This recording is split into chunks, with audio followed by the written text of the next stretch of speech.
Hello, this is Brave New History.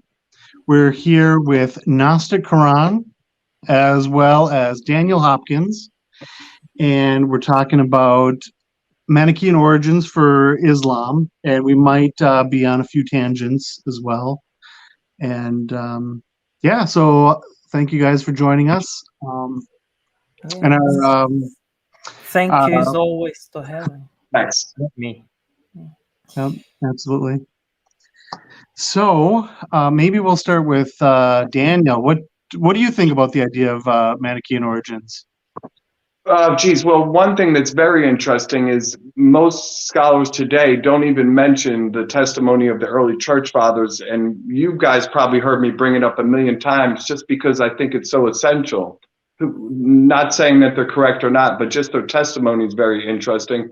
Normal scholars would say that Manichean picked up Buddhism sometime during the time of Cubricus or Mani in China or Tibet or other central parts of central, that Buddhism was prevalent. But they totally discount for some reason the testimony of early church fathers who say to the contrary, no, this guy Mani picked up his books from a girl he was living with, inherited them from this man named Terebinthus. The name of a tree, the oak, or in the Bible, it's conflated with the oak tree. It's where we get our word turpentine from. But they say not only was he called Terebinthus, he was named Budas, Buddas. May I And so, interrupt? As far sure. as I remember, this girl was an Arab, his Oh, certain wife. wow, but she was an Egyptian, but he was a Sarsian, which is a lot of times read as being an Arab or a Bedouin or a Berber, but most Yeah. commonly, and it's very interesting that they call this guy's teacher Scythianus, Hmm. because for some time, not really in our topic, but for some time, scholars have debated if this term Scythian is just another rendering of the Persian Saka that Herodotus mentions with the pointy caps. And so this would seem to settle the deal if this word Scythian is just another rendering of Saka. If we could show that Scythianus here had affinities to Buddhism or an Indian system, which the early church fathers specifically say he did. They said he had 4 Indian books with him. One of them was titled Evangelon, aka Gospel. They say that he claimed to be born of a virgin, and they all seem to be repeating from the same story. And but some of their accounts differ slightly, though. Some people conflate this guy Buddhist with his teacher, but generally speaking, they seem to be working from the same page. Yes, And whole Scythianus dude is so spooky and mysterious, to be honest. That he is somehow almost introduced without the reason with this in this work, Acts of Archelaus. right. Yeah, and the Scythians were like, if we even look geographically, they would be located where some eastern parts of Europe. Probably some would be located still in Caucasia, in the Alanian kingdom, which fairly enough would be bordering the Sasanian Sure. Iran back in the day, Parthian kingdom. So Well, it's not, and Mani himself would be from what? From the Babylon, but he would travel to Edessa, and Edessa is not far region from this Scythians. It's Uh, what. you, when the Great Wall of China was starting to be built, just about that time, it pushed these tribes of Yuchi to the west farther. In turn, these Yuchi pushed these Scythians or Sakai, generally speaking, over about the year from 500 BC to maybe 200 AD. It pushed these Scythians westward, and some of them went down into India too. And of course, some of them are believed to be there before that too in India. The Buddhist tribe was obviously called the Saka, and a lot of people read it as being a Scythian. Yeah, but But the and, white. and do you think the Saka in India they somehow you may connect it with the Buddhism itself, that Buddhism may originated due Well, to the the interest, it's been a debate a long time about the Buddha. How does he have a Brahmin name, but they're kshatras of this tribe called the Scythian? It's been an enigma to, scholars. And so the origins of the Scythians themselves and how they relate to India is another interesting study also. I theorize that, when this pharaoh of Egypt, Shishak, went through his exploits in Europe and the Middle East, that he also went to India and he was known as Dionysus. But that's getting way off the topic here. yes, digress too much. But yeah, as far as Manicheanism itself, I think the important part even stressed the idea that there was different types of Manicheanism, at least what is known as Eastern Rite Manicheanism, mainly associated with the findings in Afghanistan. And whoever will know that maybe there will be findings in the future, because a lot of stuff is not being properly recognized in Turkmenistan too, with the whole city of Marv. That's, for example, this whole Inara school driving the hypothesis. Islam originated in Marv, and Marv is not studied at least archaeologically studied at all. Like many Christian sites, they weren't even. Marv, you mean MERV? Yeah. I probably say it wrong, but yeah, of course. And so they had a college institution like in Taxila, Afghanistan, and then in Syria, the Nisibis. So there was a lot of people theorize these college institutions were actually in touch with each other, which wouldn't be too far off, I don't think. Yeah, through the Silk Route. And some have supposed that Mani's parents belonged to a Christian sect, not the Ebionites. I'm trying to think of the specific sect that was actually prevalent in where Babylon met Persia. Elkazites. Right. Sorry. And so there would be, I don't know, you might know more than me, but obviously you say there's a couple different types of Manichaeism. I would suspect that some of that crept into Mani's doctrine too. Yeah, but I'm just thinking that it's just problematic to point out different connections, because even what we have in Coptic, it's stemming from the 4th century. But what is written like in the Parthian, mostly in the Parthian and in Sogdian language too, it's just from the 9th century. And there's whole, what is this, 500 years between them. Obviously, there's going to be some development and so on and so forth. But the main problem, of course, the complete absence of any Syriac, and which would be the original language of Mani, most probably, at least is mainstream position of the scholars, of Manichaeologists, right? And what we know from the Persian style Manichaeism, and that's, I think, closely connected to Islam, that they held quite different theology from what we know from refutational sources of the Latin writers, mainly Augustine in his refutation of Manichaeans.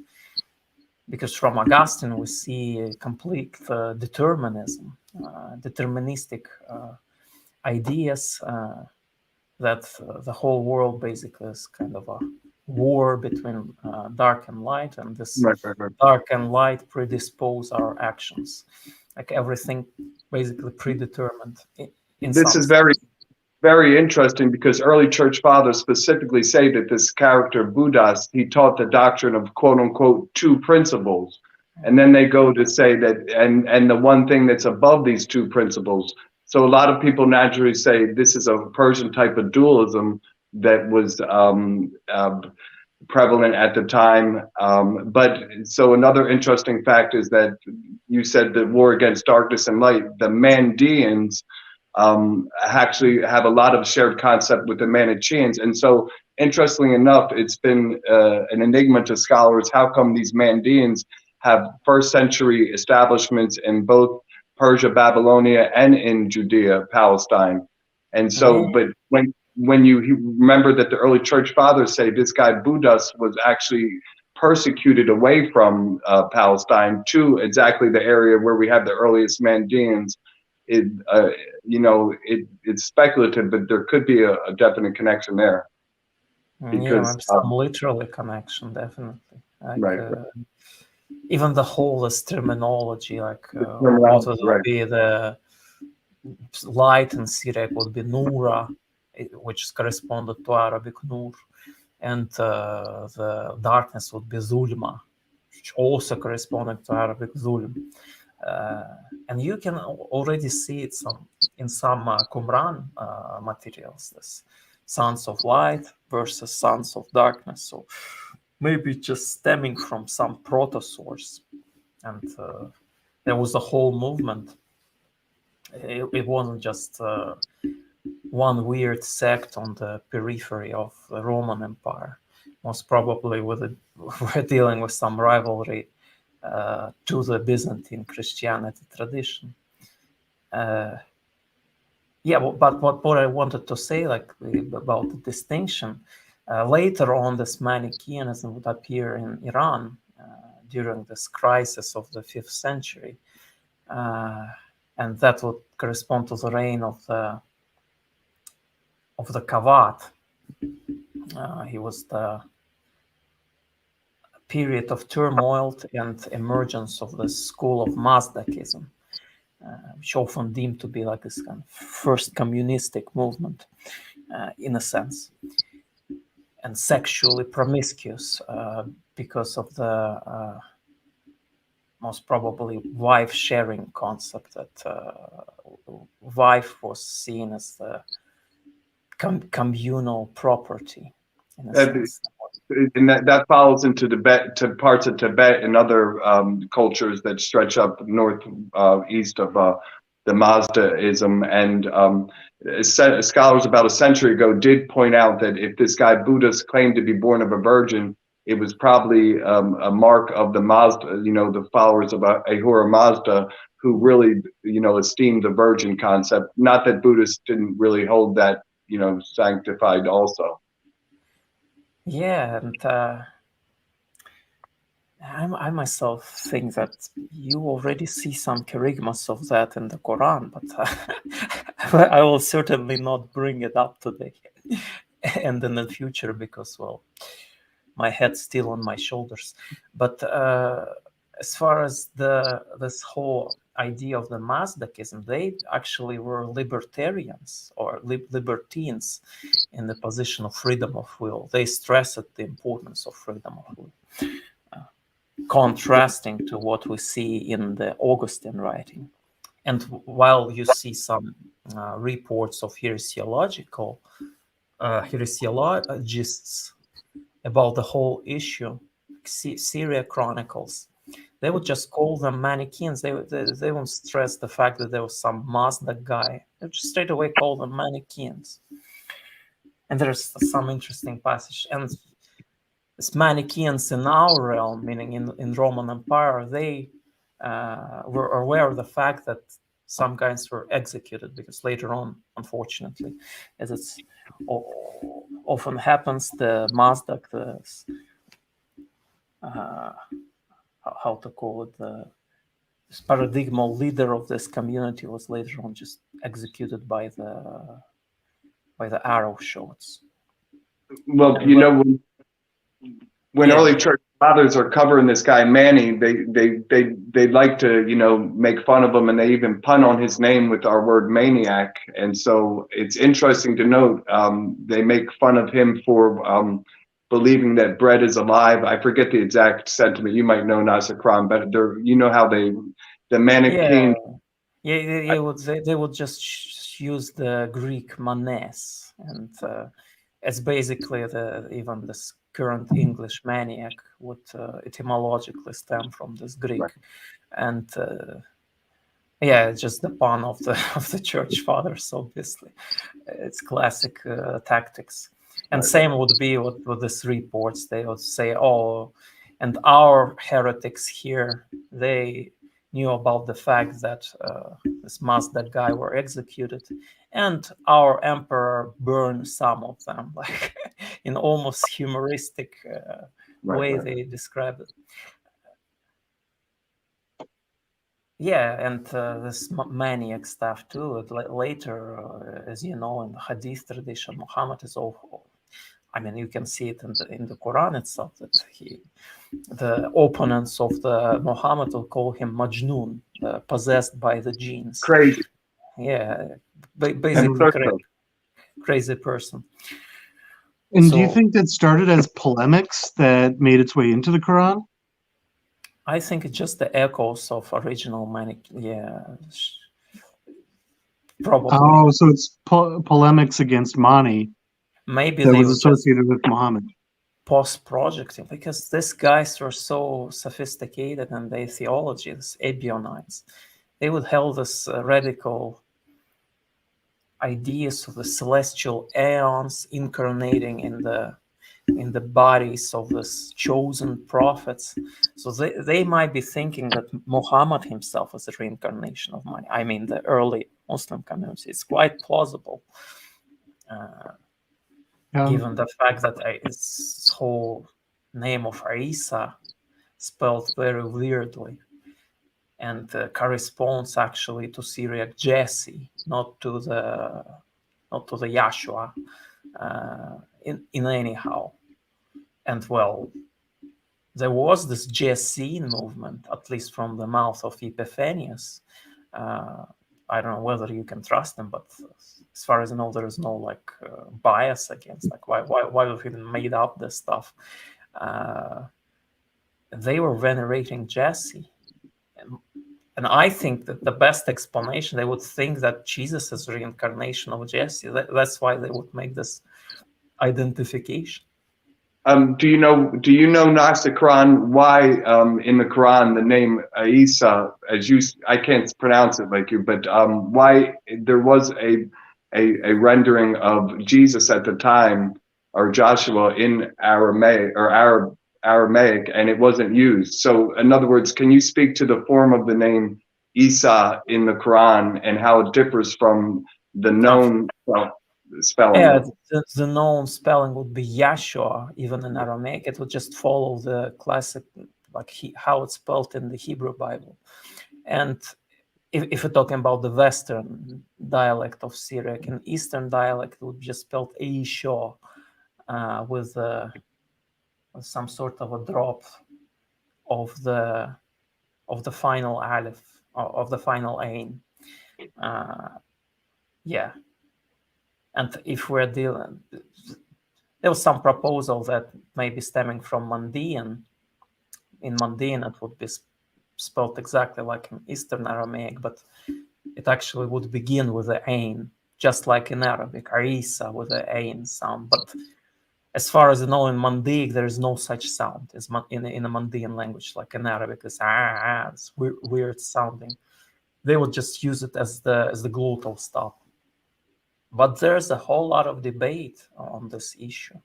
I'm no like big specialist in all this linguistic nuances, but there's a lot of scholars who propose that originally there were no ain.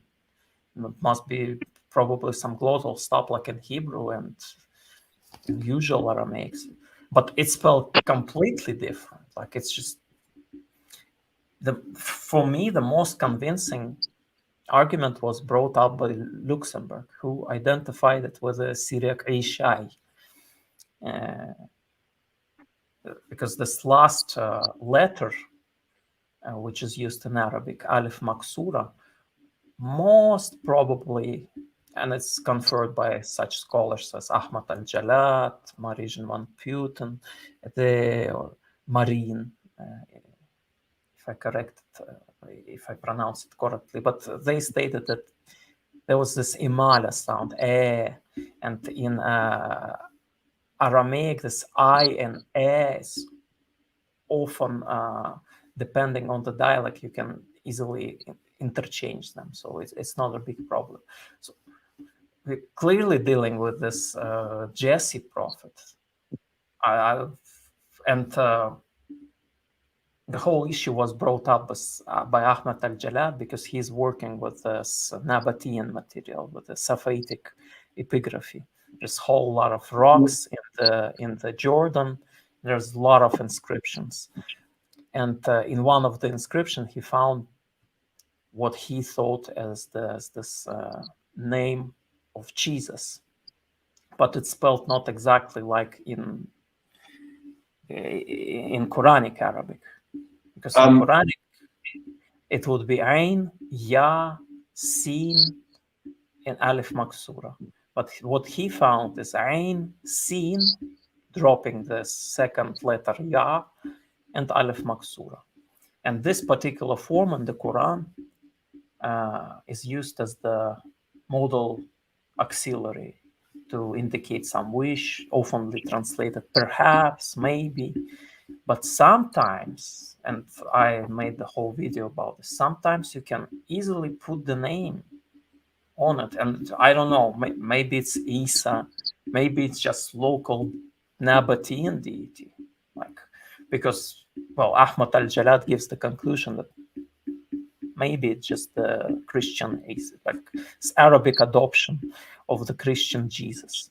But to be honest, if you look about the Safavidic materials, everywhere pagan deities, a lot, or Dushares, who is but you get the picture. To make such a conclusion may be possible, but from my perspective, most obvious is pagan deity of Nabatea.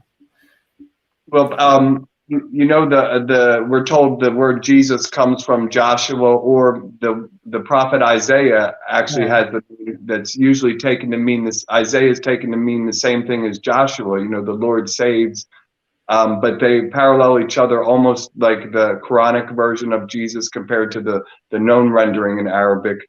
But every time I hear Arabic speakers, and I've been trying to follow it closely for a couple of years, studying it, and when I hear the Ain sound, I always hear what seems to me like a little retroflex of R sound.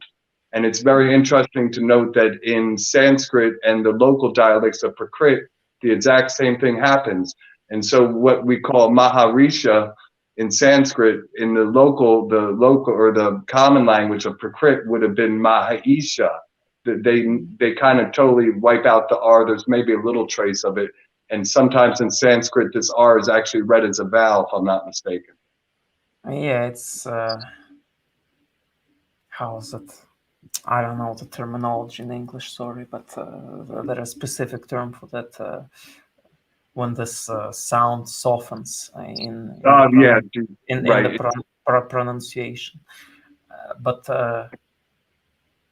yeah, what I wanted to stress that it's a big question about the whole Jesus stuff, Isa stuff.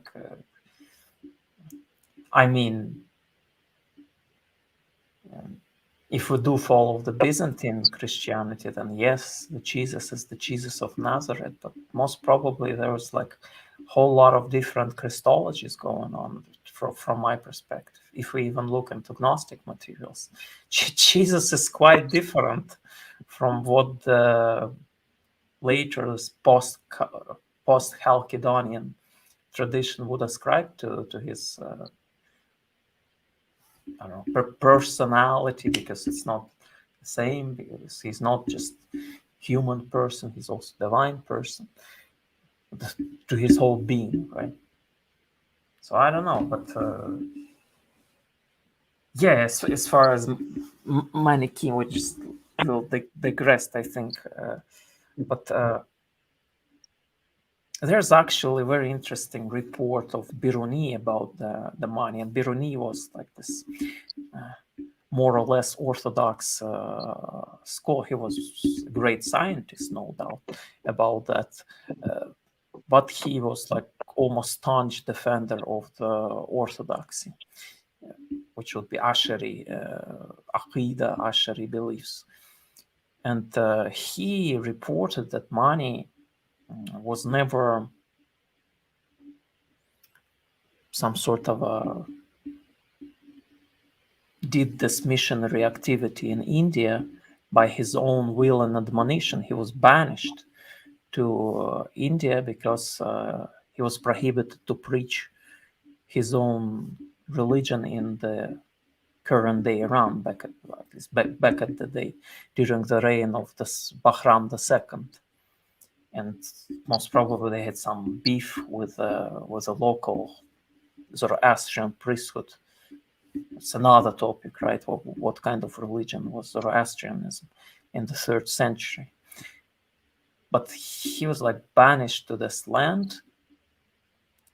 Maybe he adopted some. Maybe he introduced some beliefs into the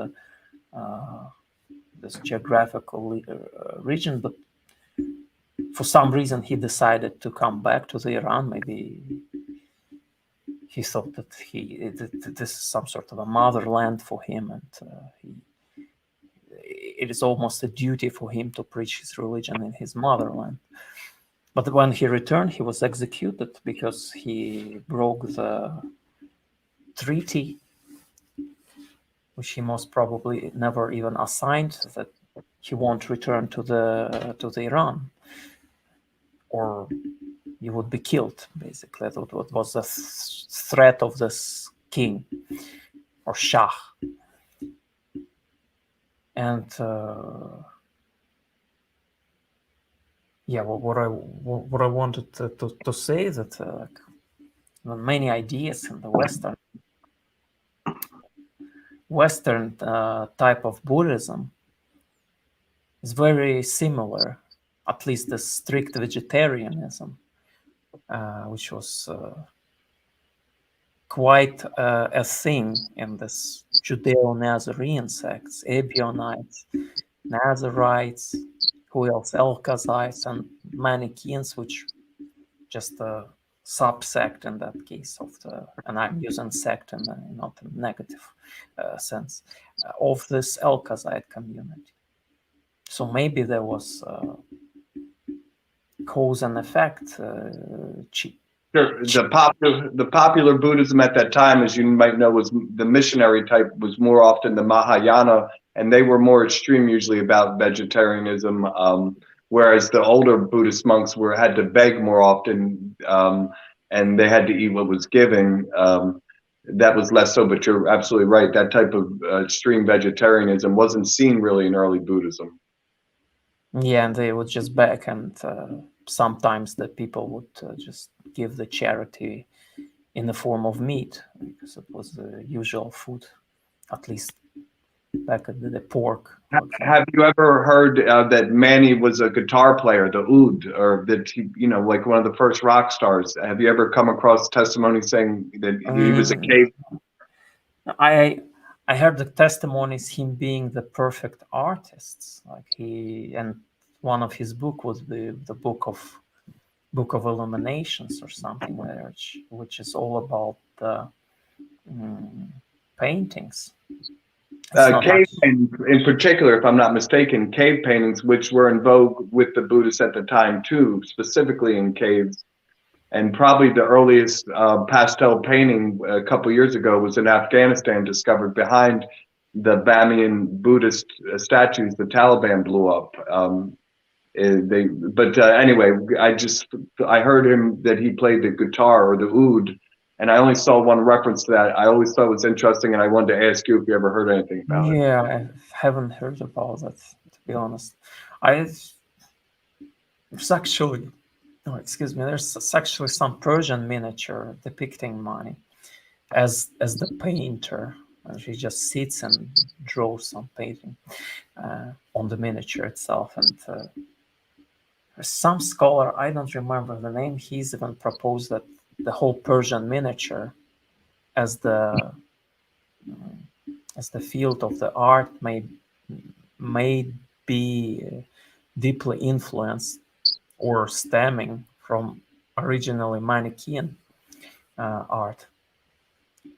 And you can see it if you even compare the Turfan manuscripts or painting on the Turfan manuscripts with the classical Persian miniature,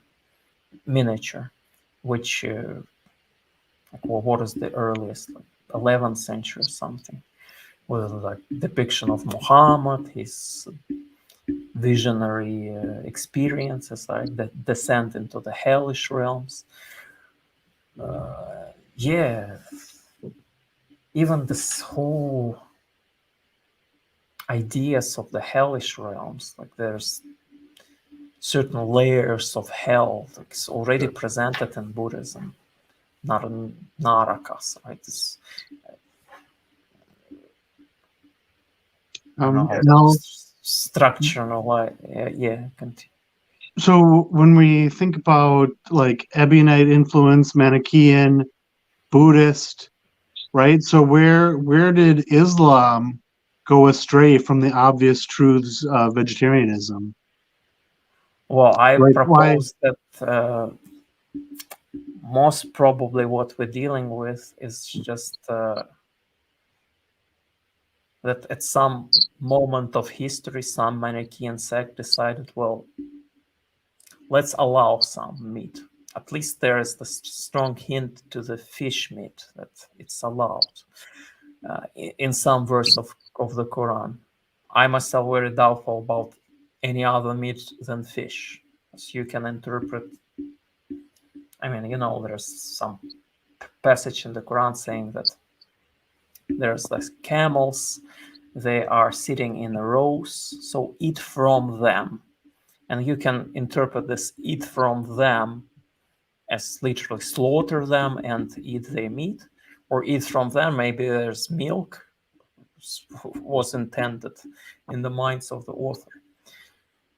And that's the strong case for the meat in that case, in the Quran itself. But well, Manichean community was distinguished into the two, at least the community itself consisting of the two parts. It's higher monkhood, let's call it like that, which, depending on this Manichean tradition, called differently. Often you hear this elect community, and the lower class, which supports the monkhood with a food and with a roof over the head. It's just exactly like in early types of Buddhism, where the Buddhist monks would be dependent on the laity. And how do you think Christianity developed into Manichaeanism? That there's like Buddhist influence, or how I did that think happen? this whole even distinction was original for the Christian. This two, I don't know how, bipartite distinction of the whole church. There weren't sophisticated hierarchy at the beginning of the Christianity. You can even see in the Qumranic documents there would be this Tzaddokim, this priestly class, let's call it, righteous one, and lower class. Even though there's no terminology for them, but I think even in Paul you can see some hints for that. It's stronger brethren and weaker ones. Mm-hmm. Most probably something like that. In Islam, it would be manifested in this Muslims and mu'mins, believers and Muslims. I think that some causal relationship to the Coptic Manichean tradition. But in Manicheanism, there was this higher class and lower class. And at some moment of history, this laity was allowed to eat meat, I think, by, I don't know, some monk who decided, let's allow them to eat meat. And that's how it might emerge into Islam, fish meat. And pescatarian. Yeah, what? I'm sorry, you do know that scholars probably about 100 years ago maintained that these Essenes and Therapeutae might have been the missionaries that the Buddhist king Ashoka sent to Alexandria, and It's quite they had possible. Yeah, female monks. because They were vegetarian, and so might be an older connection even before Christianity, and even relating to the origins of Gnosticism. yeah, this whole even Ebionite tradition, it's all about let's basically reject the sacrifices. Like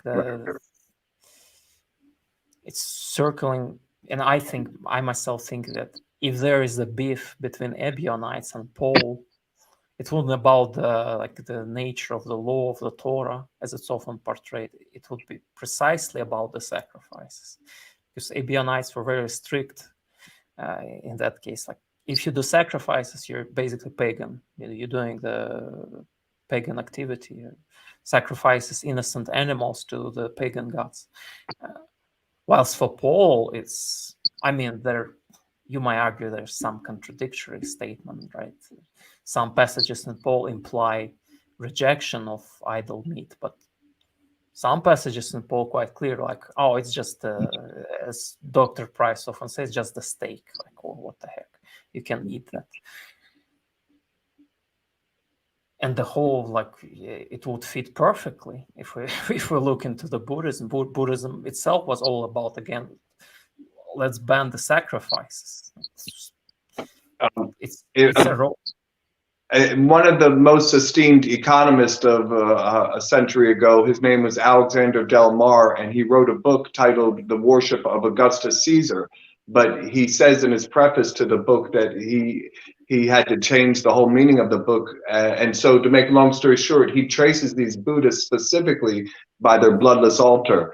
And so this is one tactic he uses to trace these Buddhists. So the missionaries, their main goal was to stop animal sacrifice, according to Alexander Del Mar. It's a very interesting book if anybody ever gets a chance. It's called The Worship of Augustus Caesar. Interesting. Check this out. But what other parallels? Well, the distinction of the community into the two parts. What the heck?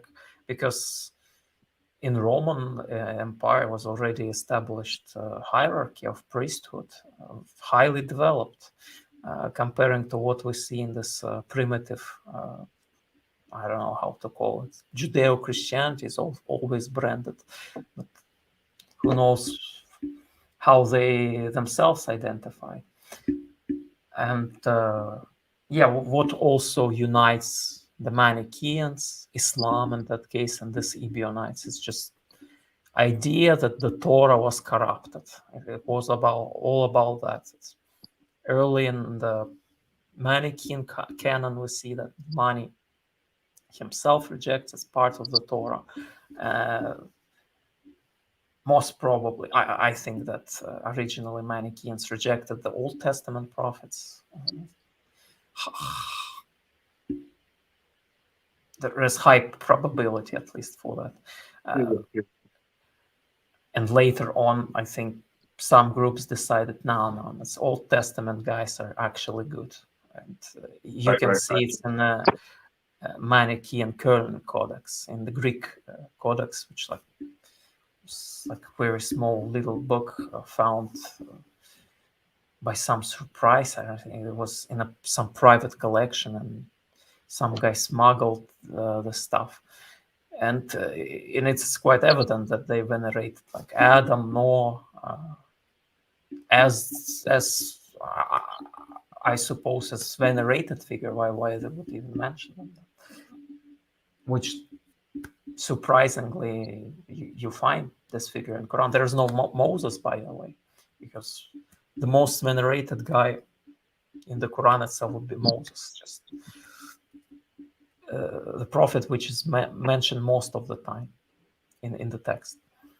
And the second would be Isa, whether it's Jesus or Jesus.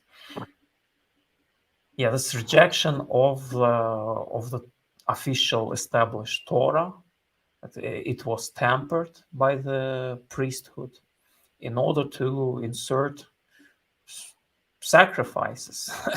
That was the critique of Ebionites. You have in your Torah a sacrifice that wasn't an original. And you could probably imagine that Isaiah, is one of the, has a line too, where obviously he doesn't want his God doesn't want the sacrifice. And so some people have theorized, two different gods here. But the verse in the Quran, the surah about Mary, and the virgin birth. Scholars of old also pointed out a tight parallel to the birth of Buddha proper, and also remembering this figure Buddhas, the early church fathers mentioned. They say he claimed to be born from a virgin. A lot of scholars thought that this was Mazdaism, but you might be able to offer some more insights with the Surah on Mary. And yeah, but I myself think it's just stemming from this weird Enochian ideas that the celestial beings are somehow descends into the lower realms, take shape of a man basically, and well, having sex, literal sex with the women. And I think that's just straight away reading of the Quranic passage, to be honest, because Quran just simply states that this angel appeared and take this form of the well proportioned man.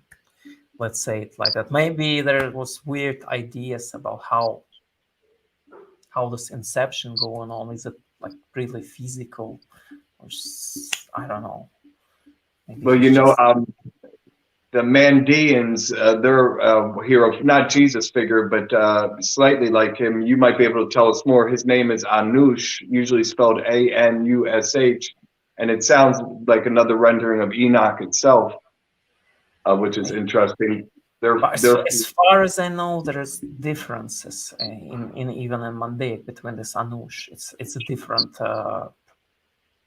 As far as I know, there is the mentioning of Enoch itself in Mandean scripture. And it's just and well, the question, of course, about this Yunus figure in that case in the Quran, which maybe straight away from this Mandean source about this Anush Uthra, right? Right, that's what I mean. Divine, I don't know how to call it, celestial being. But yeah, given the fact this all virgin births and stuff, I think most probably we're dealing with the idea that God just sent his messenger. He's this Aeon, and he impregnated the Mary. And you had this idea of divine seed. In that case, Jesus represented divine seed. The Mazdeans had this tale, and I'll probably butcher it, but the essentials of it, that their hero was impregnated while, he was a sperm in a pool of water, maybe? I'm messing it up a little bit. But the Buddhists have a very similar fable about the Buddha's past lives and him getting conceived in a similar way in a bath tank from an incidental sperm that made its way into the mother. And I'm probably butchering the story, but that's what I remember. Yes, there will be a whole lot of traditions about this what is called sperm bank under the throne of God. Like basically, there's some sort of a condensate of this divine seed which will pour off to the lower realms, and that gave birth to the plants and to subsequent animal from the Simon Magus Great Declaration, yeah. I don't know. Is there any such thing in this document? Yeah, where they get into that, like the seed coming down to earth, the sky is masculine, the earth is feminine, right? Yeah, I don't think they just simply mean this male sperm. It's definitely some metaphorical language here, but it does sound like an Egyptian myth of Geb or Copt. The word Coptic, some people take to be from this Egyptian deity. Who the story is similar to what you just explained there, Elliot, about how he came to Earth. Yeah, and it's already in Manichean tradition. As far as I know, it was all in the what is this Manichean Book of Giant, which itself most probably Mani took this. I don't know what called, because we have this Book of Giants, but it was found in Qumran, in Dead Sea Scrolls. And he most probably had something similar like that and rehashed it in order to fit, or maybe like he himself had different rendition, older than Warris than Dead Sea Scrolls, who knows, to fit this more dualistic paradigm, because there's some discrepancies between the two. And as far as I know, there is this whole story about this weird sperm coming down from sky and generating the animal and plant kingdom, basically. But early church fathers also mentioned this figure, Terebinthus or Buddhist, had one of his books was in 22 chapters, and the Lost Gospel of Mani, according to, and I forget the testimony who says it, but also is supposed to be in 22 chapters.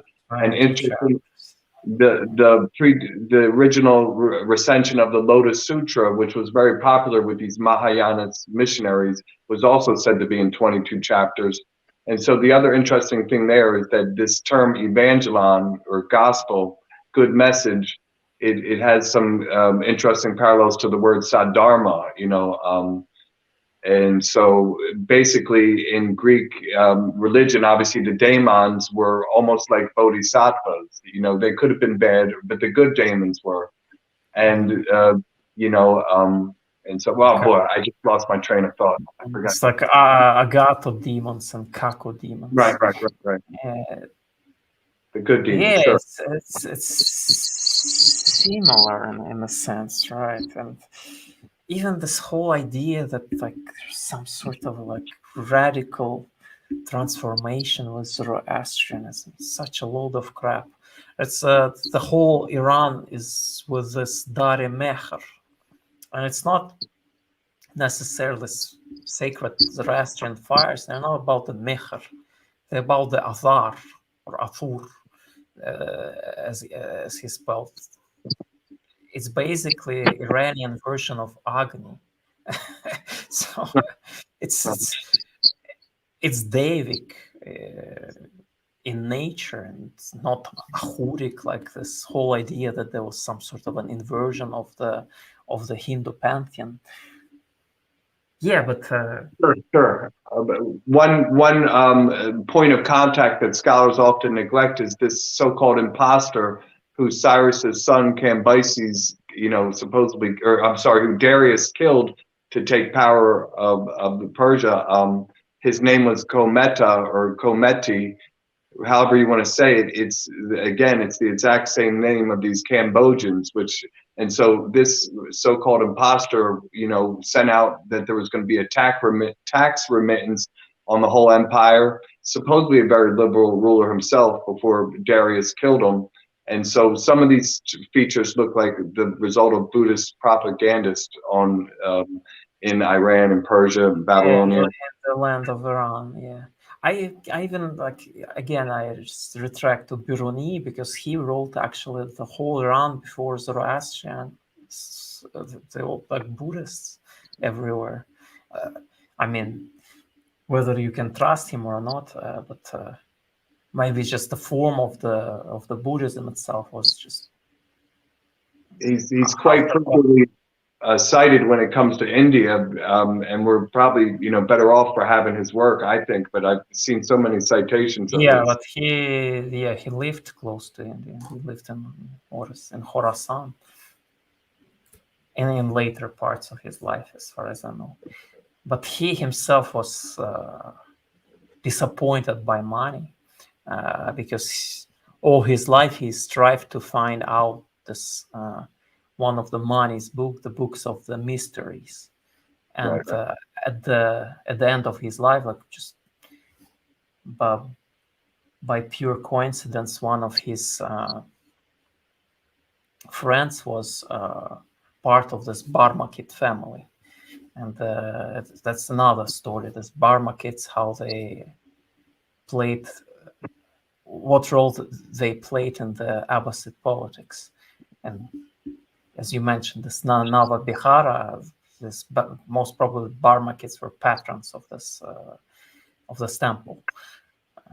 That's why I think I've read that it could be read as new church. You know, Vihara. Vihara is the Buddhist word for. Yeah, exactly. Like new, not the church. What is this? The name for the Buddhist monastery. Right. A Vihara is like a Vihara. Yeah. You know, you have. Like new monastery. Let's call it like that. And the description of this Navavihara in other source just corresponds to Kaaba. There was like this cubic platform, but there was a Buddhist stupa on top of this cube. Some people have supposed that the Church of Hagia Sophia, the dome on there was like a stupa before it was taken over by Christians or Muslims. And I'm probably saying it wrong. The church in Turkey, Hagia Sophia. I think it's far-fetched because most I don't know. probably it's just following this classical Byzantine pattern. Muslims like taken over Hagia Sophia and it became mosque, not the church. But as far as this, because this Kaaba structure, you won't find anywhere anything like that architecturally in the Middle East. This idea of the central monastery, let's call it like that, or building, be in the center of the whole surface area, which enclosed by the walls.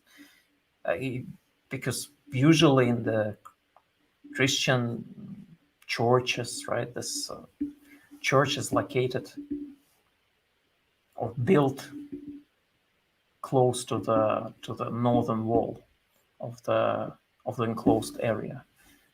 Like, I don't even imagine this medieval temple, right? The church would be in the, how's it called? In the restricted area where the whole building of the king would be present, right? So it was usual in medieval art, in medieval, I don't know, I'm way off, I guess. But what is important that this pattern is Buddhistic in nature, that the temple itself located in the center, comparing to what you usually see in the Christian rites, and how it's described by the medieval scholars. Yes, basically the platform. On platform there is a stupa, and the whole enclosement with a specific covering was used as a sort of veneration. And as far as I know, in some even current day temples, there's some covering of it. Some stupas are covered with drapery of some sort. Yeah, right. So you can drive some connection, but yeah, and this bar, I discussed the bar markets, right? Because Biruni was disappointed, and one of his friend was working for this bar markets, and he had Manichean scripture on his hand. It is like, oh, you're asking for that. Well, I had the whole library. I can share it with you. And when he read all of the stuff, I mean, Biruni, he was like highly disappointed. Like, I thought it was much better. It was his impression. I guess he was because he was an Asheri theologian, and Asheris are predeterminists. They believe in the voluntary will of God. That we actually do not possess any will by our own. That the God is arbitrary in his will, and his will intervenes every single second. And following this pattern of thought, mechanistic universe, because they were atomists, like many modern day physicalists, philosophers. I thought he expected to see something like that in this Manichean documents to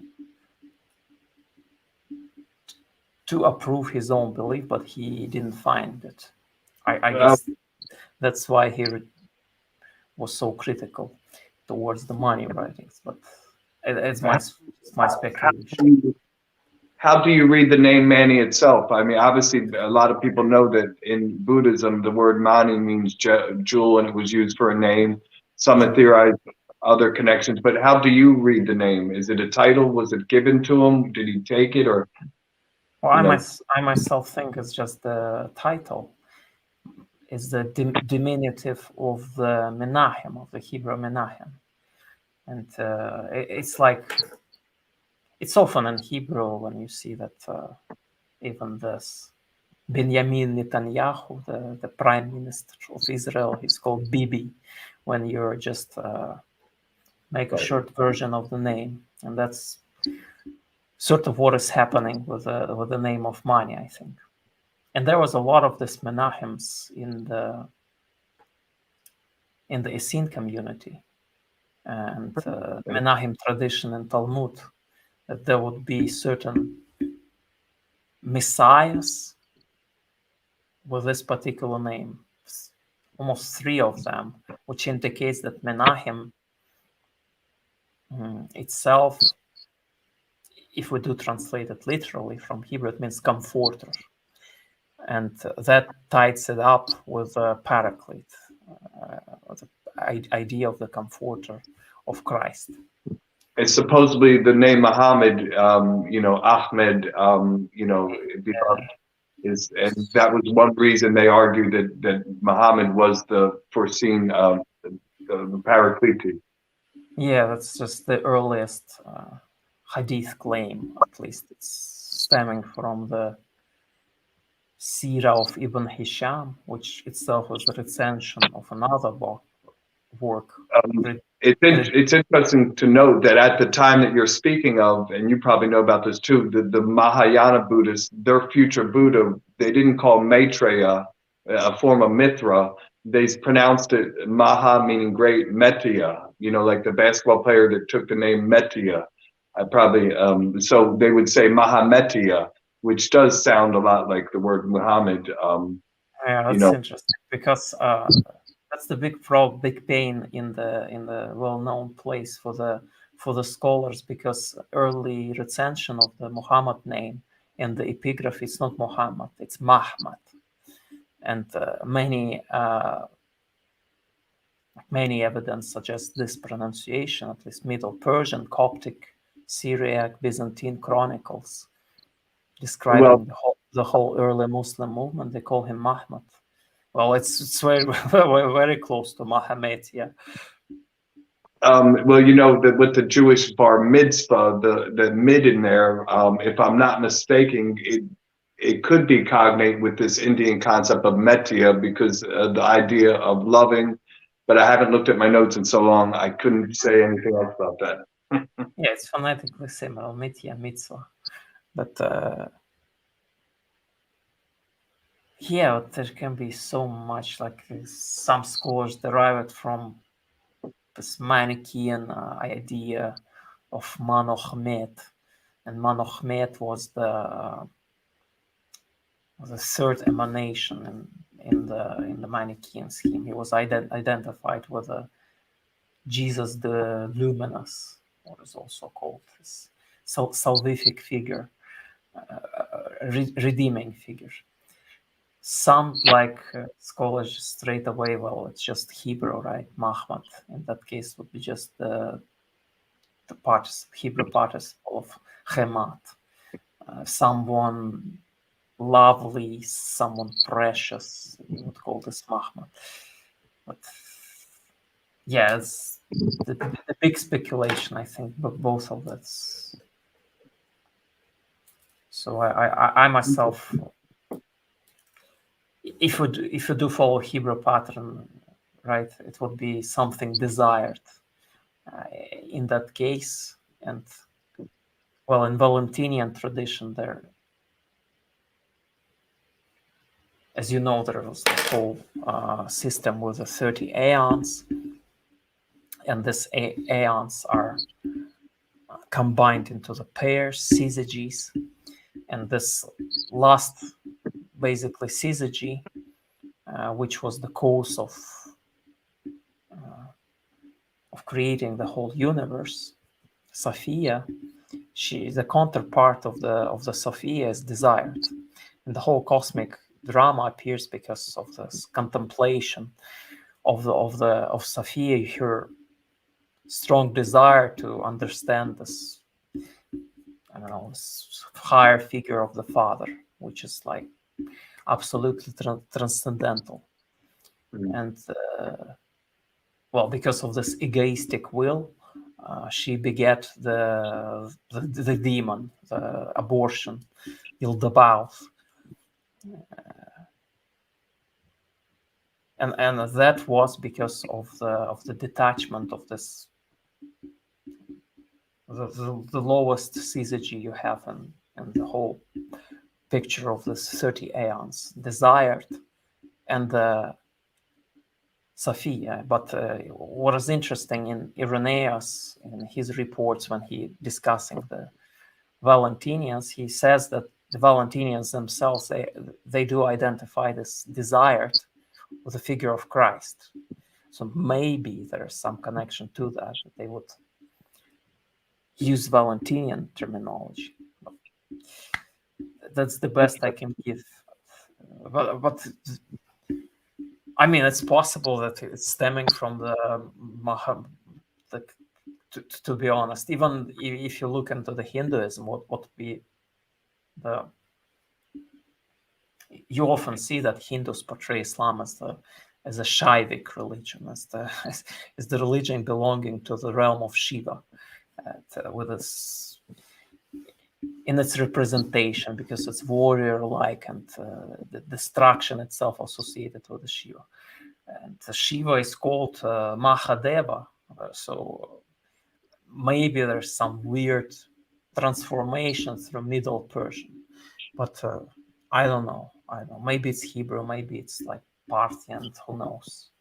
Do you know, Gnostic Quran, how often were the Manicheans just generally termed Sabbateans, like baptizers, like the Mandaeans? Sabaeans. There's the interesting story, as far as knowing, in the Kernel Codex about this. It's an important document because it shows the biography of Mani, that he actually, this Manichean source which testifies he grew up in the Alkazite community. It wasn't just some made-up story by the heresiological accounts. And what is the interesting part, at least one of the venerated figure of the community, the Selkazite community, was the Sabaeoi. In the Hebrew, it might be stemming this whole idea of Sabiuna in the Quran from the name of one of the leaders of the community, and he was basically the first in the whole community who would agree with Mani, testify that he is a prophet, basically, this Sabaeoi. But later he disagreed with him. So there would be another maybe splinter sect out of Elkazites, would be called the Sabiuna.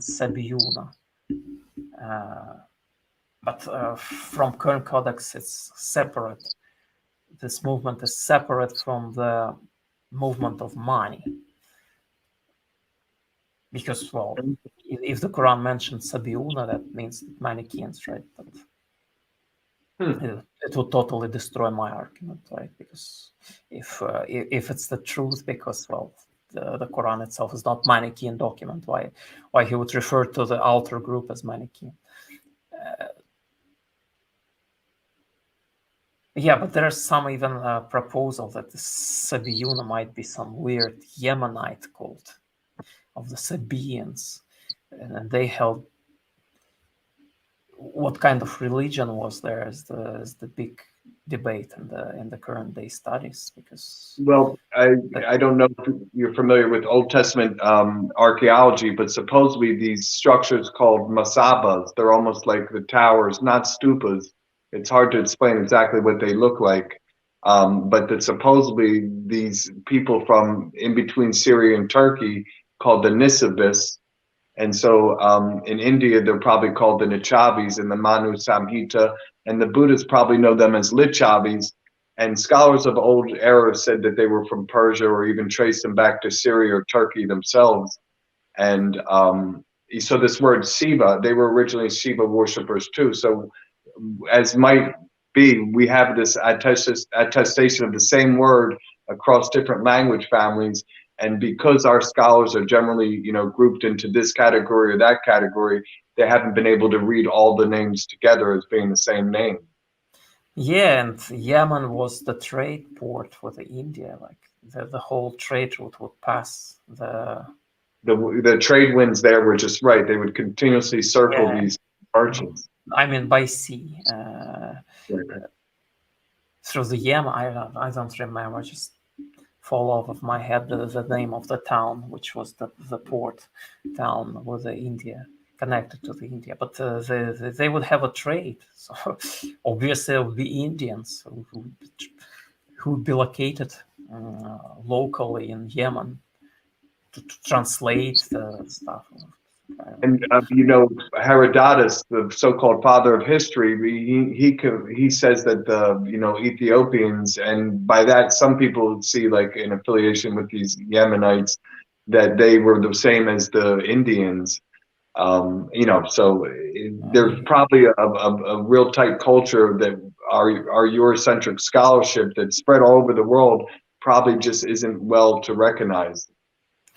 Yeah, and they look quite differently from at least Arabs who lives in the Middle East. Like it's just different phenotype of people, and culture is different.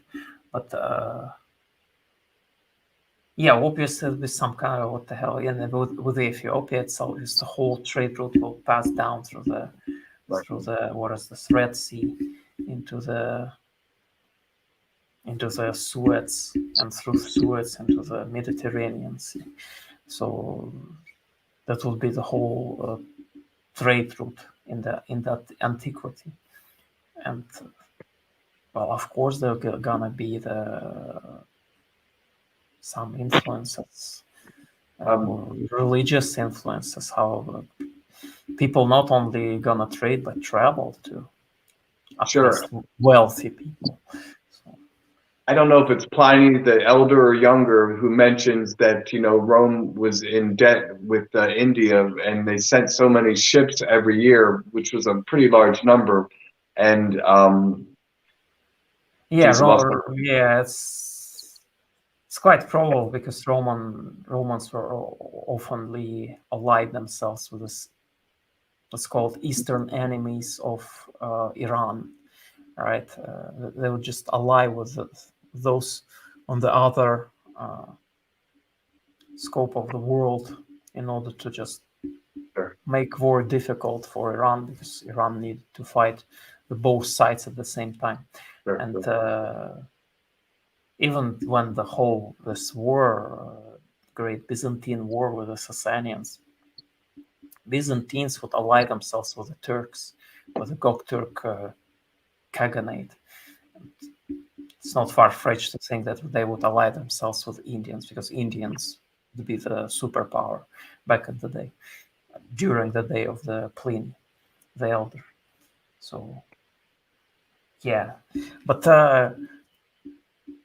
Manichean origin, I think that's to be honest, the only good explanation of what is happening in Islam. Like it's certainly have some Buddhist flavor, and this Buddhist flavor can be easily explained by Manichaeanism, because there's similar ideas in that sense.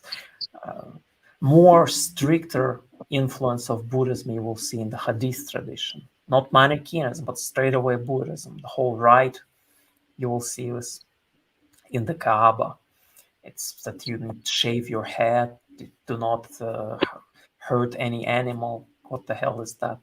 It's just ahimsa. Yeah. Well, have you heard that in the Kaaba there's been inscriptions found, Brahmi characters, supposedly of the Indian king Vikramaditya, which is sometime obviously before Muhammad. But have you heard about No, any? I don't think there is any inscription in Kaaba, as far as I know. I would be the first to like publish the video about this, but I know that in Azerbaijan there is this famous fire temple, which is still active, by the way, and there is the Sanskrit inscription in this temple. So like, how could it be, right? And it's dated like to the antiquity, as far as I know, because it's a very old temple. Supposedly, the country is named after one of Alexander the Great's generals. Although I think philologically it's a stretch, but that's the most popular reading of this name of this country, Azerbaijan, which is very interesting. I read it as the title Asur, the Assyrian title Asur or Cyrus. In Sanskrit, it's Asur too. And Bagan, or word Bhagavad, or Bacchus, and Dionysus's title seem to be the same. So it seems to be a remnant of a title of Dionysus to me. But most scholars read the name Azerbaijan as being a rendering of one of Alexander the Great's generals, which is pretty interesting. I thought that the scholars just, as far as I know, is just the first part stands for this deity, Azur, and Badagan, right. And the Badagan would be our, I don't know what it would be, but it would be the second part of this compound. So. Well, I'm probably referencing Wikipedia here, but yeah, that's what they say. Whole idea, even the how I want to call it, this Manichean connections, right, with Islam. Whole idea, even how Muhammad is presented in the contemporary chronicles, that there's guy appeared and he prohibited drinking wine, fornication, and eating the dead meat, basically. And that's exactly how, as far as I know, in the Coptic Kephalia, money is described, his mission. And I guess this dead meat originally meant just the meat, generally, like the meat of the animals. That's how you can derive this vegetarianism. So here, maybe finish your thought, and then we can kind of go to comments and questions, maybe. Yeah, sure. Do you? I must have heard many proposals about the origins of Islam. Obviously, the apologetic side would just reiterate what the Abbasid Chronicle says. Islam originated in Mecca. Islam is all about Tawheed, this almost, 50th century Unitarian theology. But most probably we're dealing with some sect of what is called Judeo-Nazareanism. One of the sects was Alkazites. Out of the sects, the Manicheans emerged. And most probably Islam was just another continuation of splitting of this original Judeo-Nazarene movement. I think that's the most plausible in terms of similarities in theology. Yeah.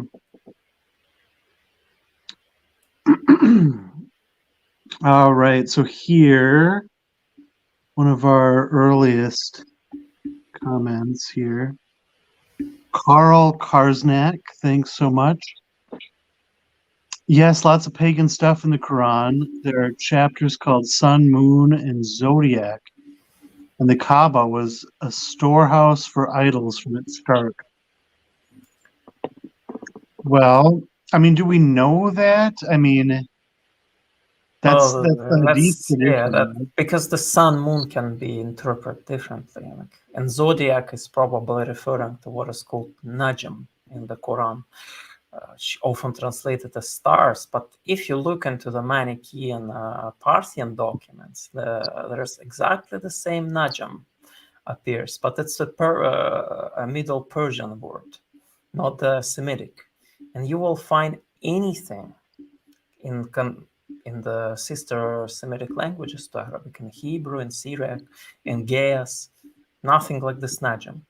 And Najm in Manichaeanism used as, it's roughly translated as the new moon.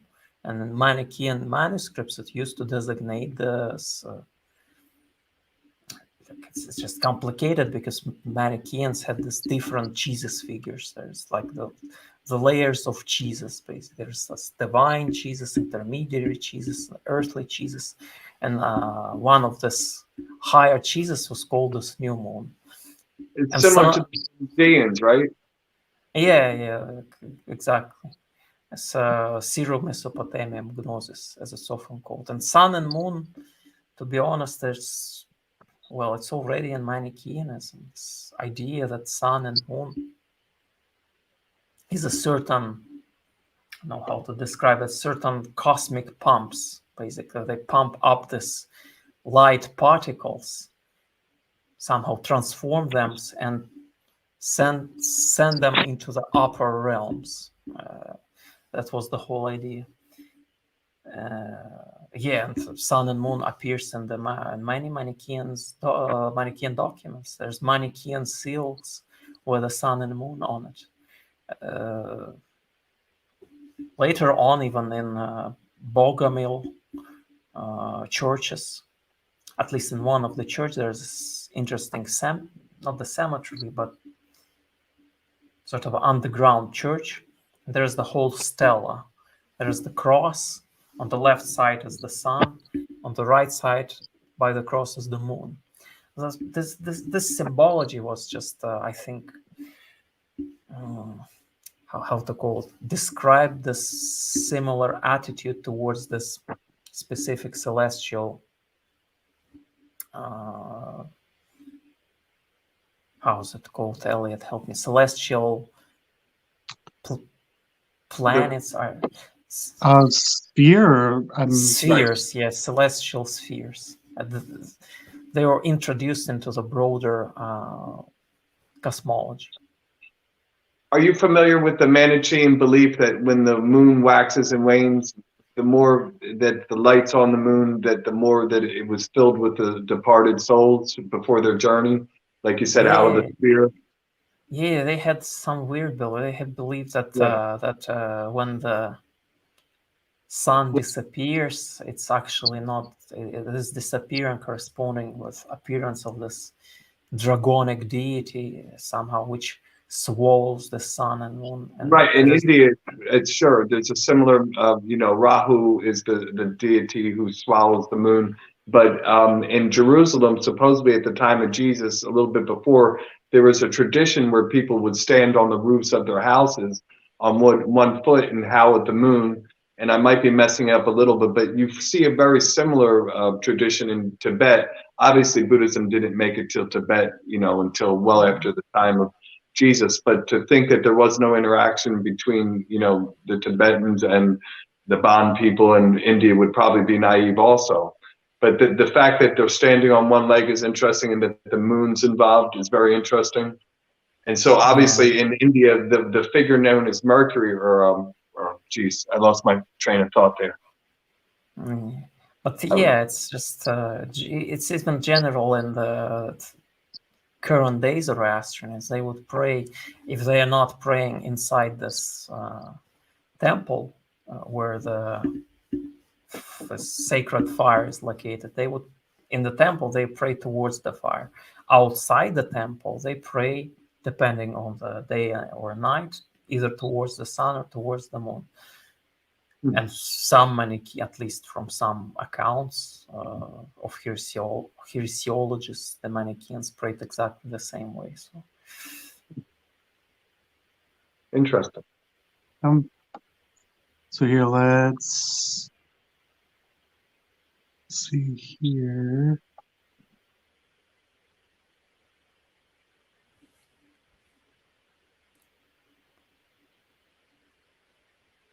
Let's see, maybe we'll go to this. I'm not sure what this is getting at. So another comment from Carl. Not to mention the esoteric symbolism of the physical shape of a cuboid temple. Okay, so we're talking about the Kaaba.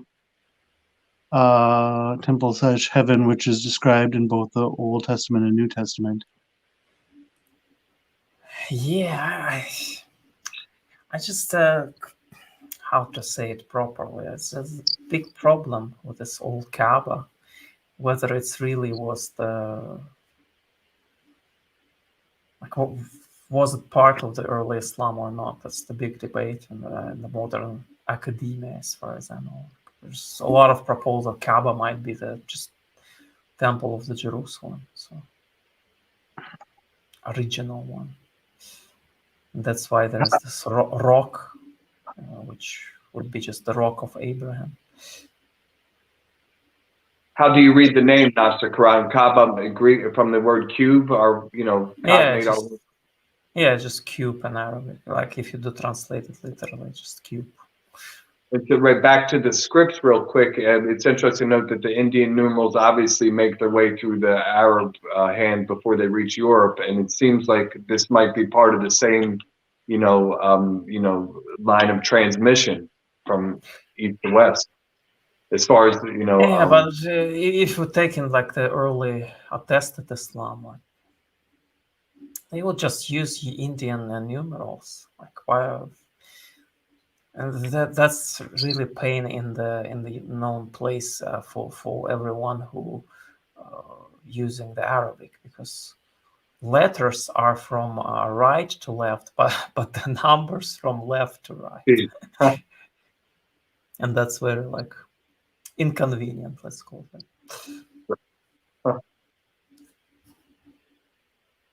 Right. Let's see.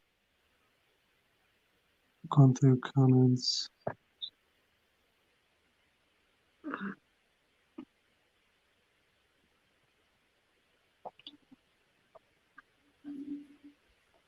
All right.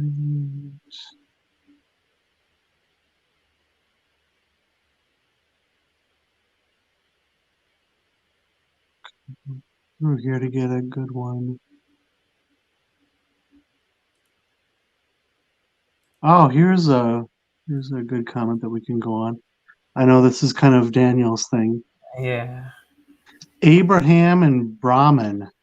That's kind of interesting, isn't it? Yeah, I hear that. I hear that so much. This Abraham, and this is somehow connected with his wife too, as far as I know. Sure, right. There's very superficial parallels here. Brahma, his consort is Sarah Swati, and of course Abraham's sister / wife Sarah. But so one of the main questions here is, where did the Brahmins come from? And so it's not altogether certain where they came from and their appearance in India also. And so one writer suggests that in Thebes in Egypt, you have the mention of 3 characters. Herodotus puts these people called the Pi-Ramas there. That's Pirama. And also you have this figure, Cadmus. And then on top of Cadmus, you have Ogyges is connected to Thebes too in Egypt. And the Buddhists get their king, they derive from this guy called Okakis. So, it's hard to say. It's probably easier to follow this argument reading it. But that there's these Brahmins probably weren't originally from India, or that they had establishments in Thebes, Egypt too, is one theory. But as far as Abraham being Brahmin, again, early church fathers say this guy named Terebinthus, he called himself Buddhist. Well, the terebinth tree is called the oak at Mamre, and it's called Abraham's tree. And so, and so in other words, also Cyrus the Great, at his tomb, Alexander the Great was made to eat these terebinth tree too, because it was sacred. And so one question would be, there's a sacred tree of Abraham at Mamre in the Bible, and then there's a terebinth in Shechem. And so why was this tree revered among the Jews? It's interesting because supposedly Abraham entered into an agreement with these different tribes, and this tree at Mamre was a memorial of this agreement with these different tribes. And so this figure Terebinthus you have to ask yourself, why the hell is he named after a tree? And the tree is, in Hebrew, sometimes called the El tree, and so why would he? And so a lot of old scholars who cover this say, well, he was known as Buddhist because the Persian name for this terebinth tree is Butum tree, Butm, an Arabic name too for this. It's the favorite tree of the Bedouins, actually. And so asking yourself, why the hell did this guy call himself Terebinthus and Buddhist at the same time, probably reveals a lot more, of this connection that we're just missing. Yeah. As far as I just Abraham, want to point out. Yeah, continue. Go ahead. But real quick, though, Abraham in the Bible, like so many other figures within the text itself, his name is etymologized. And textual critics have usually said, well, this is them either trying to change the figure or just a folk etymology. Whatever the case, though, his first name wasn't Abraham, it was Abram, and so in India, these outcasted tribes were called the Avirs. And the argument gets so complicated, you'd probably have to follow it in reading, but there might be a connection here, like with Moses. His name is etymologized in the Bible, coming out of, and the Egyptian name Moses usually means offspring. And so if you look at the common denominator, they might be the same damn word, coming, you come out of the water, but you also come out of your mother, right? And so not that it's certain, but it hasn't been fully explored, I believe.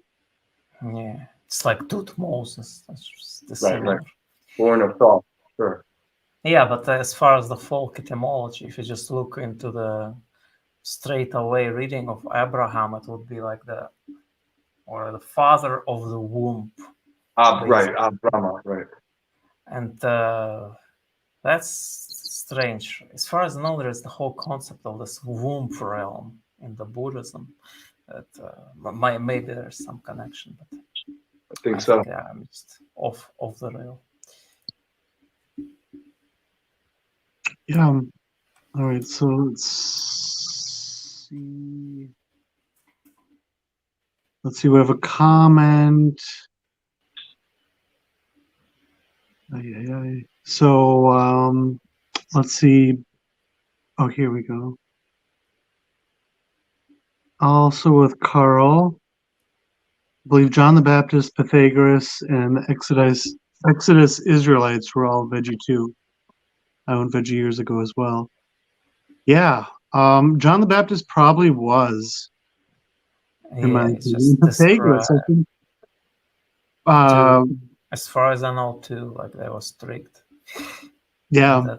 And usually it's thought that when Jesus says it's not what goes into your mouth that defiles you, or what comes out, I think some reading is that, it's really not what you eat, it's how you act, which is similar to early Buddhism, because the question of vegetarian was brought up there too. And the Buddhist rule was that as long as you knew that people didn't kill the animal for you, or you didn't hear that they killed it for you, it was made acceptable to eat. Yeah. Slight power. But yeah. Yeah. So, I mean, I'm not sure there was an Exodus and that there were Exodus Israelites. But yeah, who knows? How dare you? Yeah. Let's see. Well, here, let's touch on this here. There's no standard spelling for Mohammed or many other Abjad words in English.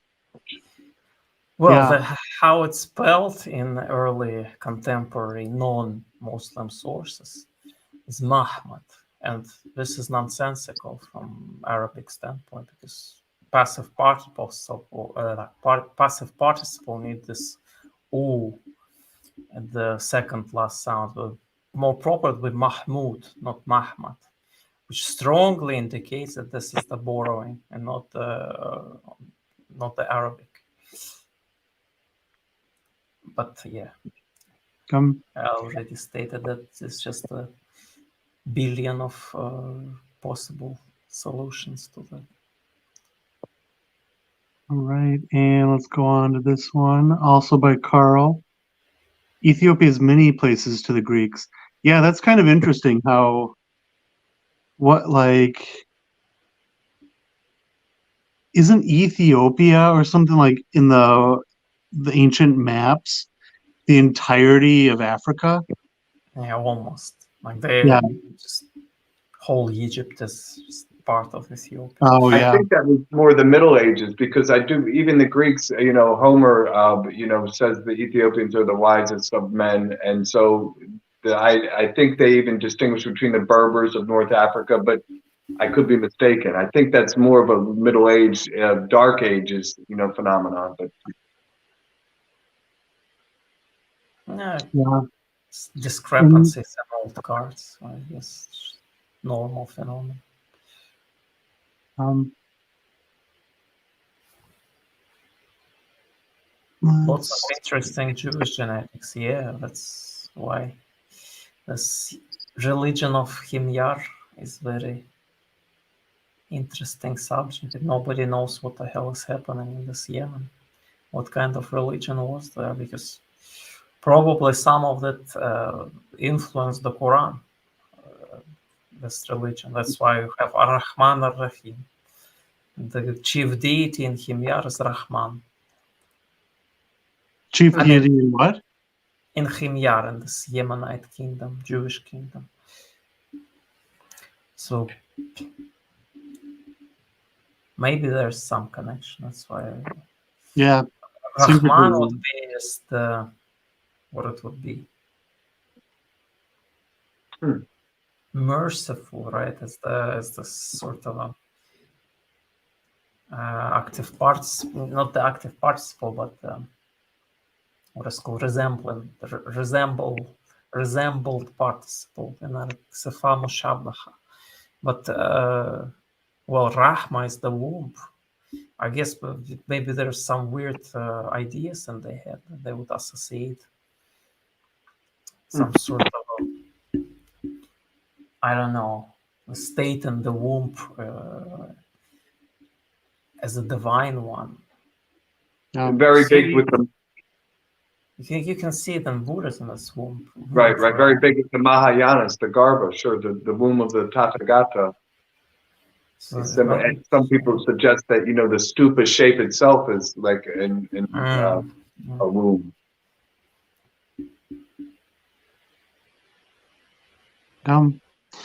All right. So here, anybody watching, if you want to add a question, maybe we'll start wrapping it up here.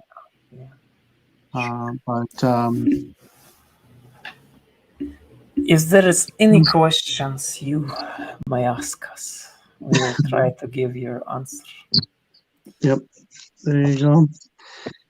So, one thing that maybe I'll touch on before we finish, that I've heard Muslim communities really disliked the Manicheans because they, like, when Manicheans would evangelize, it would always be like they go to the Zoroastrians and then say, well, this is actually like a subset of Zoroastrianism, right? And you would preach to the Jews, and this is actually a subset of Judaism, right? So it's already your religion. You could just move over. And like the Manicheans that exist today in China are Buddhist. It's a mix of like Manicheanism. More like a Taoism rather than Buddhism. If you just look outside, you won't find any differences. Like if you're an outsider, a little bit differences between Taoism and Manichean, which is understandable, right? Yeah, continue. Some people suggest that the Buddhists chose their pipal tree because it spreads, because it has birds, which are usually equated with these missionaries called Panakas. That the birds drop seeds on top of other well-established trees, and then they gradually overtake the whole tree. And this is the characteristic mark, some believe, of the missionaries themselves. several 19th century scholars specifically point out where the Buddhists go, they try to impress their hero on the local garb or dress of the local hero type. And again, I see this as very Buddhist missionary tactic. They don't want the name, they don't want the credit. They just want to slip their bloodless altar and stop sacrifices. But so that's one take. Yeah, but the whole idea of this, I mean, it's so complicated, I guess, because even the whole Judaism stuff, what is really native in Judaism, what is heavily influenced by the Zoroastrianism. Sure. We just simply assume that Judaism is just Orthodox tradition, never had like internal influences, anachronistic picture. But the whole Muslim, can you imagine that the title for the heretic in Islam is Zindiq? It's basically literal translation Manichean. Just imagine that, just remove this Christian term heretic, just forget about how it used throughout the history and insert the Gnostic instead. So the original meaning of the heretic would be now Gnostic. The same stuff happening in the Islam, and you will wonder why the main chief heretic is Manichean suddenly in the Abbasid literature. For me, it's quite obvious that it begins as just anti-Manichean propaganda. Let's explain everything, why they were hateful towards them.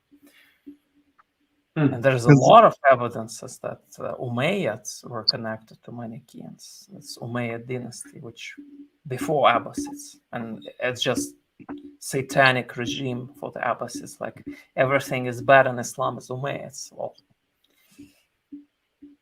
I think Islam is like separate religious and emerges in Abbasid time. Like, it's just undeniable. It's like separate movement with a prophet with specific like pillars of Islam, what is called. Yeah. A lot like with Israel and Canaan, right? That, scholars say that there probably wasn't a Canaan and that this is just a story about the past and, that they were our enemies, right? And, if we're holding to Manichean origins, right, they're trying to separate themselves from the past, right? And so they're saying that those are the heretics when that's actually where they began. Yeah, I think that's exactly. And if you see this even literature, there's a whole type of literature called Rot ala Zanadika, a refutation of the heretics, but literal reading of the refutation of Manicheans. And it would be like a big prestige for a scholar have something like that in his pocket back at the day. Well, because it's the main opponents, like big. Obviously, why? You, from my perspective, if you can derive this idea that Islam is just somehow, I don't know, Arabic religion of Hanifs, as it's stated, as primordial monotheism, of which there is no physical evidence, basically, just straight away, literally sources from 10th century, which you need to trust for some reason. Or it's just the continuation of religious tradition, which was before the Islam, which I think is much more probable.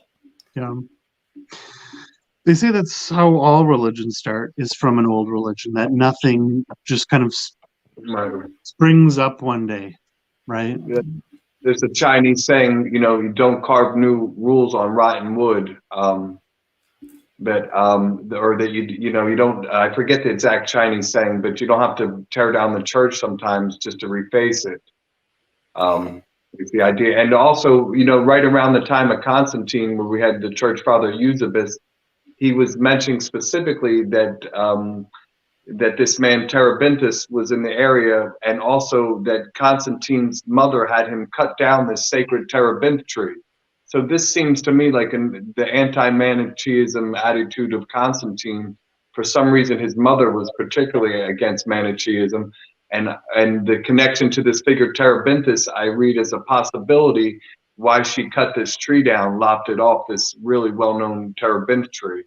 And Yeah, that there was a systematic persecution of Right. Manicheanism in the Roman, and not only Manicheans, Jews, Samaritans were like the most harsh MFers among the threes, because they would had some insurgencies. They would try to kill the archons, right? The specific rulers in the regions. And some Manicheans were burned alive by the Justinian, for example, and that's like what 50 years before Islam, basically. And suddenly, the Byzantine crashed, Sasanian crashed. Yeah, but I just don't understand the whole obsession with the books. Like, what if you put so much faith in the books which is written by man, like, you will be disappointed, my friend. You just created the new idol. I just don't know. Like, I don't see the difference. I see a lot of critique of Christianity.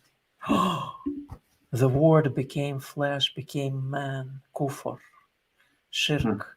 But when the word became the book, this is not shirk, this is mashallah, this is tawhid.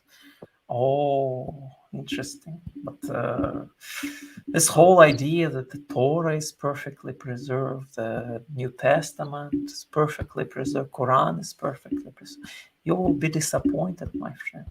Like, you need to be more critical towards the sources.